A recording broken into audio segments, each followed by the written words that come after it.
헌법재판에 관한 문제입니다.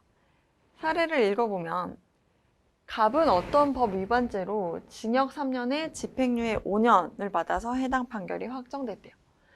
그런데 한 달 후에 다시 그 법을 위반해가지고 징역 6월을 선고받았는데 기각됐대요. 그래서 6월에 형이 확정되었는데 형법 조항에 따라 집행유예 선고가 효력을 잃게 됐다. 이게 무슨 말이냐면 갑이 어떤 법을 위반했어요. 그래서 첫 번째 위반 행위에 대해서 집행유예 선고가 나온 거예요. 그런데 이 재판이 끝나고 나서 한 달 후에 다시 그 법을 또 위반했다는 얘기죠. 그럼 여기에 대해서는 징역 6월에 실형이 나왔어요. 그러면 집행유예 기간 중에 다시 범죄를 저질러서 실형 판결을 받으면 이런 집행유예가 취소가 돼버려요. 집행유예가 취소가 됐다는 건 여기서도 실형이 선고가 됐었죠. 그럼 여기 첫 번째 재판의 실형과 두 번째 재판의 실형을 모두 감옥에서 복역을 해야 돼요.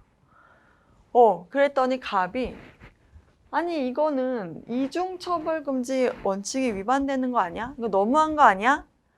라고 하면서 기본권 침해를 판단하는 심판인 가를 B에 청구했대요. 바로 헌법소원 심판을 청구한 거죠.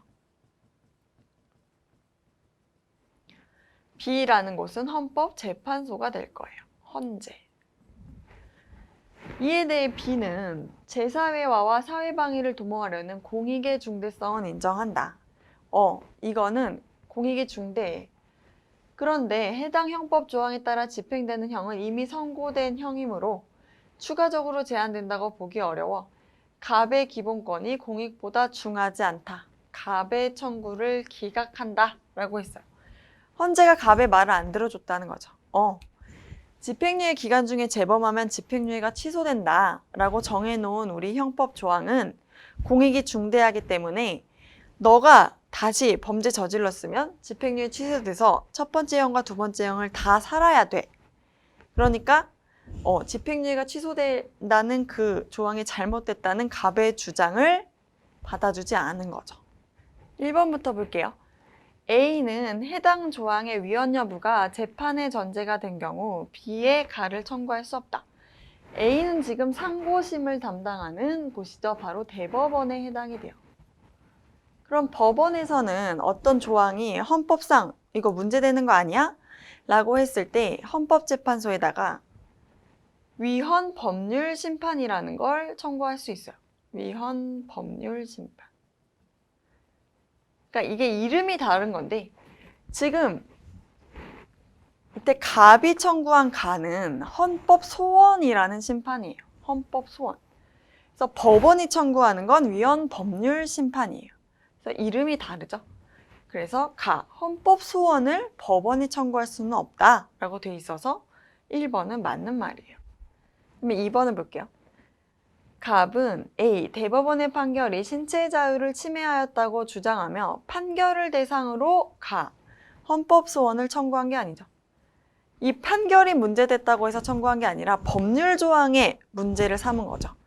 우리는 판결에 대해서는 헌법소원을 청구할 수 없도록 하고 있어요. 왜냐하면 그렇게 되면 대법원 다음에 헌재 가야지 라고 해서 사심제가 돼버리는 거죠. 그렇게 사심제를 인정할 수 없기 때문에 판결은 대법원에서 끝내고 다만 법률 조항에 문제가 있을 경우에 그 법률 조항에 대해서만 헌법소원을 인정해 주는 거죠. 3번을 볼게요. B는 해당 형법 조항을 통한 기본권 제한의 목적은 정당하지만 필요한 범위는 벗어났다. 필요한 범위를 벗어나지 않았다고 했죠. 그래서 갑의 청구를 기각했으니까 결론적으로 이 법률 조항이 정당하다는 판단을 내린 거예요. 그래서 범위를 벗어난 것이라고 판단한 건 아니죠. 4번. B의 결정으로 법원은 갑이 그 법을 위반한 사건에 대하여 다시 재판을 해서 새로운 형을 부과한 건 아니죠. 결론적으로 문제가 다 없으니까 이전에 했던 재판은 다 유효한 걸로 인정이 되겠죠. 5번을 볼게요. A의 장, 대법원장, B의 장, 헌재소장 모두 직무집행에 있어 헌법이나 법률을 위반한 경우에는 탄핵심판의 대상이 되죠. 그래서 되지 않는다고 돼 있는 부분은 틀렸어요. 그러면 옳은 정답은 1번이 되겠습니다.